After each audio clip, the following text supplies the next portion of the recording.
Okay, so my name is Big Black and Beautiful. I also go by Triple B. That is what my friends call me. So, what I want you to do is sit back and relax. I'm about to take you through this UFC card and just give you my thoughts on who I think is going to win each fight. Maybe a little bit of breakdown. Keep in mind, I did train in mixed martial arts for about 12 years. I am not a pro, nor am I a pro better. So, whatever happens, if you use these picks, is on you. However, I will say, this is just gonna be, my opinions on it. Uh, it's hard to pick these things, man. I rarely get them right, but I am gonna give you my thoughts because I think I'm a real person. I'm regular. You're gonna want to know what I have to say. All right, so just sit back and listen. We're gonna start with the main event, and we have Mr. Pereira versus Mr. Ankalaev. I think this one is simple. A lot of people are saying if Ankalaev just wrestles, he's got him. Look out, Alex. But here's the thing. That's not how Magomed fights. It really isn't. If you go look at the stats, this man averages a solid one takedown a fight. That's just on average, too. A lot of fights he doesn't go for him. He is in love with his hands and feet, and I do appreciate that about him. It's going to make this fight interesting, but I feel like when people come to Alex Pereira with hands and feet only, and they try to do this whole thing where, oh, I'm going to just play his game, I'm going to beat him at his own game, what happens? They get tapped up by those hands and feet of Alex Pereira. They're trained. They're heavy. He's going to come in equally sized. Pereira might even be a little bit bigger. Who knows? I don't like this for Ankalaev. He's going to fight the same way he always does. He does a great job of mixing it up to the body and the head. I do love that about Ankalaev. But the problem is those leg kicks. We've seen them. Jan tore those legs up. Santos got some great shots in on his legs. I think Johnny Walker did too. There are a few different fights. Oh, Ozdemir. Oh my goodness. Ozdemir tore them legs up. He can't do that against Pereira, man. I don't like it. I really don't like it for him. If he's going to want to win this one, he's going to have to use some sort of wrestling. And the thing is, he doesn't need to be a wrestler to do that. But I feel like just with what he has shown us in the past, there's really not going to be an opportunity for him to get that wrestling off. Pereira loves to back dudes up. And, wrestlers don't like that. It's hard to really, I don't know if you guys have ever wrestled before. It is hard to get somebody down with one doesn't want to be taken down, and two is pushing you back. That's what Pereira does best. He's going to apply it towards you. He's going to hit you with hard punches and leg kicks that'll slow you down. And when he gets you up against the fence, he's going to start teeing off. And I think that if Magomed likes to do this whole thing where, he's going to sit up here and try to kickbox you in the center of the octagon, what he tried to do with Jan a lot of the time, and you see Jan was forcing him into grappling exchanges. I think he's really gonna try to come out here and beat Pereira at his own game, and to me, that's just not the way to go. But we'll see. I got AP on this one. You know, the odds are pretty close, and I think they should be. But when it comes to light heavyweight hands and feet action, I'm not picking against Pereira again. All right, well let's move on. Let's get to this co-main event. And what we have here is a great matchup between old Justin Gaethje and Rafael Fiziev. And this fight has happened before, y'all, and it was great. One of the best 3-round fights I have ever seen in my life. Real fun, real fun. These guys threw down. And in my opinion, before Gaethje just did all that damage in the back half of round 2 and onward, Fiziev was winning the fight. He really was. It was a tough one. Don't get me wrong. I'm not sitting up here saying that, he was having an easy time before, but he was looking real good.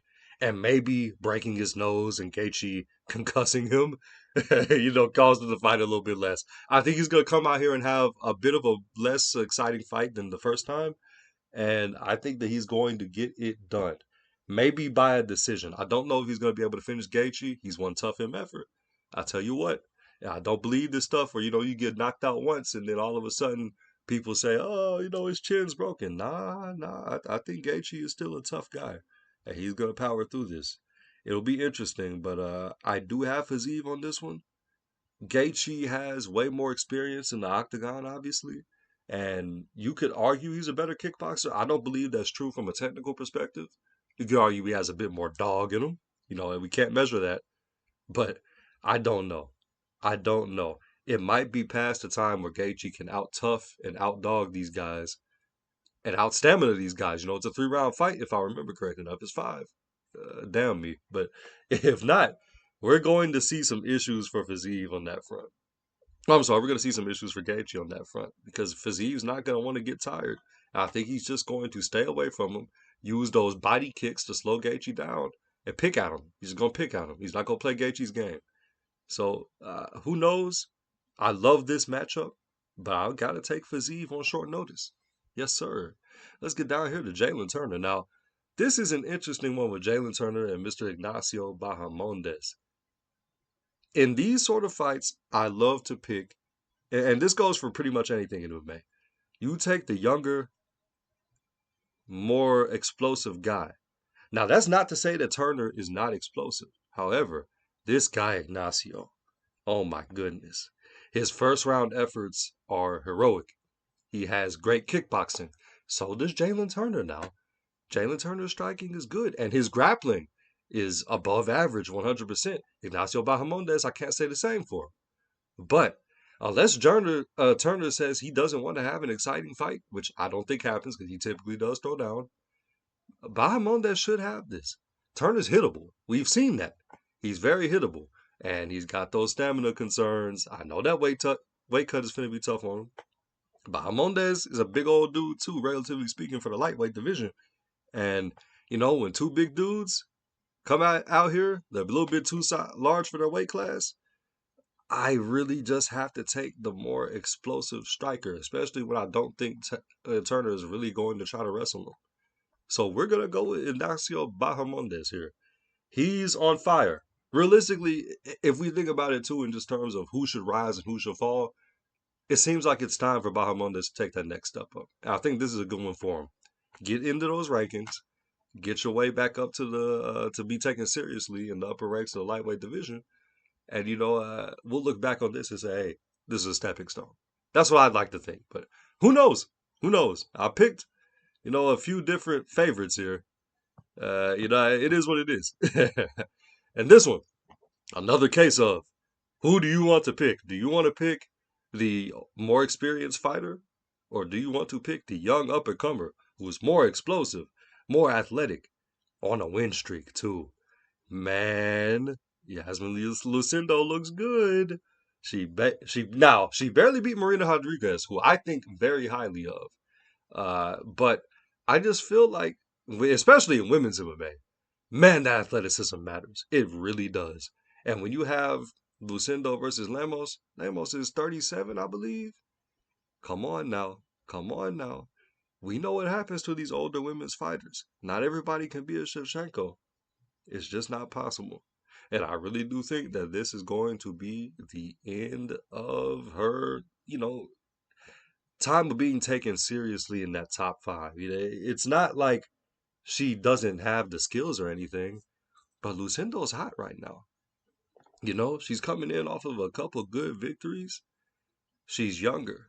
She should be more explosive. She does have a finish in the UFC, although I really, you know, this is probably going to go to decision.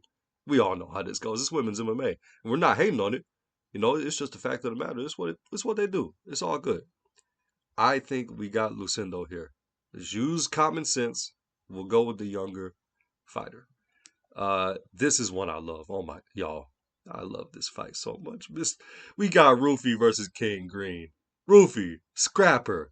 King Green, scrapper. A man who went to war with Aziz up there at the top of the card. Do you see how he's fighting? Don't count Green out. But once again, what are we doing, y'all? We're taking the younger fighter. We're going to take this younger athlete who has hands. This is going to be a hand-on-hand fight. They are going to box up and down that octagon. I can't wait.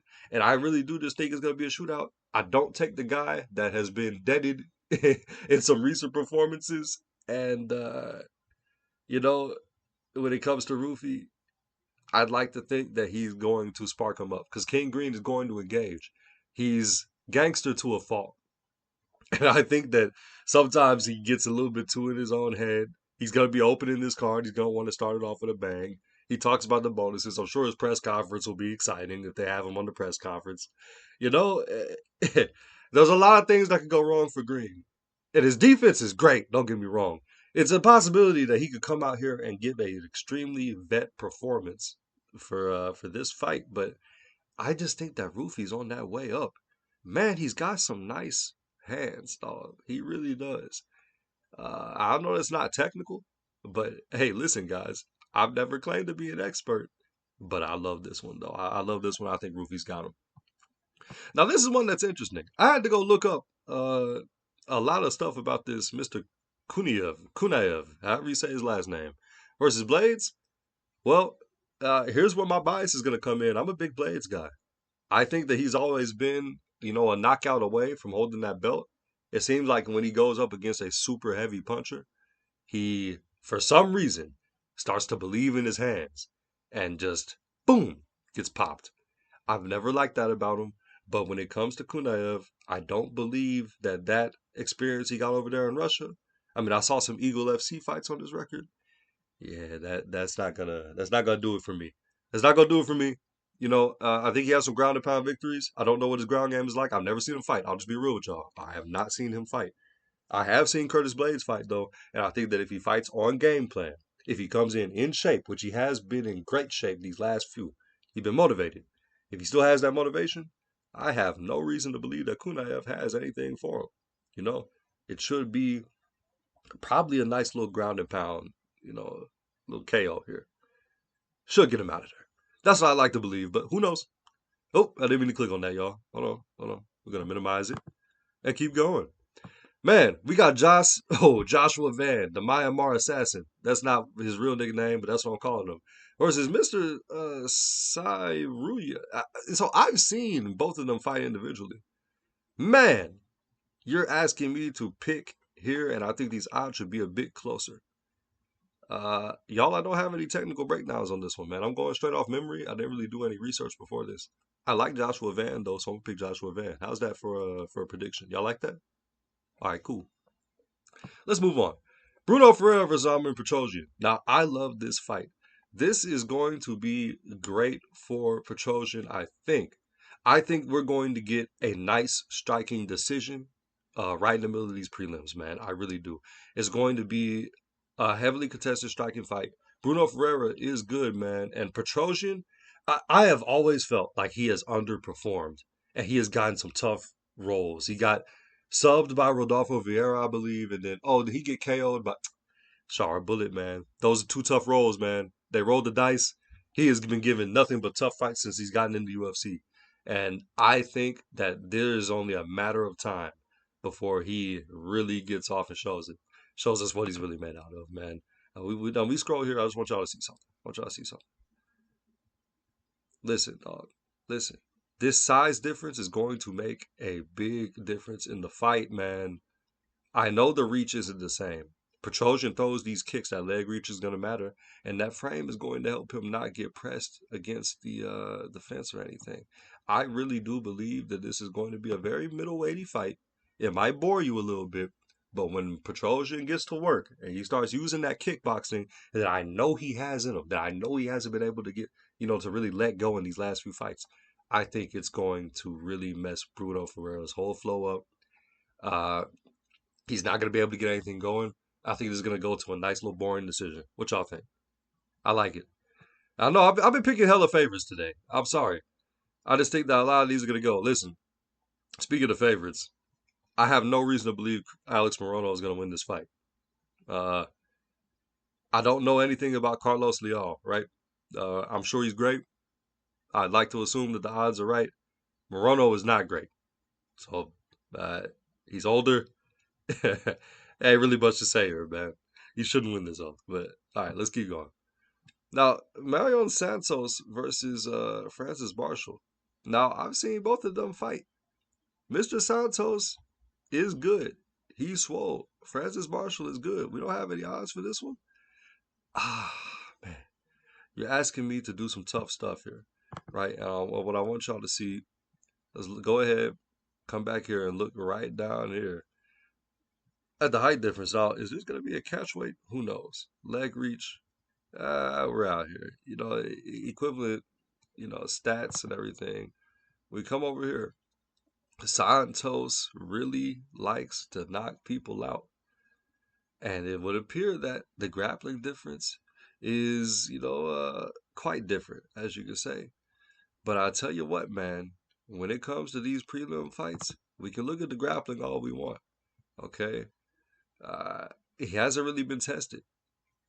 It's going to come down to this: can Francis Marshall wade through that power of Marion Santos? I don't think he can. I don't think so, man. Then he might come out here and get me a nice little boring decision from Marshall. I'd love to see that, but nah, I don't think so. I don't think so. Chris Gutierrez versus John Castaneda. Now, John Castaneda is the favorite. I will say, Gutierrez has some good fights left in him. I think Castaneda might just be younger. I think that's why a lot of people are picking him. But we gotta go with Chris Gutierrez on this one. I think this is gonna be a very veteran performance from him. Uh, Realistically, I've just seen Gutierrez fight more. I have no other reason to tell you that he's gonna beat John Castaneda. Uh, that's really it. I'll be honest with you. I'll be honest with you. I don't have any other analysis outside of that. This is just one man's picks. Remember, y'all, I ain't a pro. Not even close. Uh, Jordan Dos Santos versus Ozzy Diaz. I've never seen either one of them fight, but I tell you whose name is cooler. Ozzy, Ozzy, Ozzy. Man, he got a crazy hairline. Hey, this is two crazy hairlines going at it, man. I won't lie to you. I don't like it. We gonna see. We gonna see what really happens. But yeah, though, that's all I got for you, man. It's looking like it's gonna be a good main card. I really do think this is all great. You know, this first fight is great. Great fight. Great fight. This will be good. This will be good. Great fight. Blades. Hopefully we get that victory. This will be a great fight. Another boring but good fight. Should be a murder. We should get some exciting stuff in here, y'all. I really do look forward to this one. Maybe we come back and review what happened. I give y'all a review of the card. I do have a scale for that. And I'm going to be dropping more reviews on this channel. But yeah, for now, thank you for listening to me speak and rabble on. The video quality is really trash. I just showed you the screen all the time, and I please forgive me for that. And forgive me for not being as prepared as possible. Maybe next time I go a little bit harder on researching some of these undercards. But you know, I'm just making this in my closet after my 9 to 5, man. I ain't really taking it that seriously. But all right, love you all. Goodbye.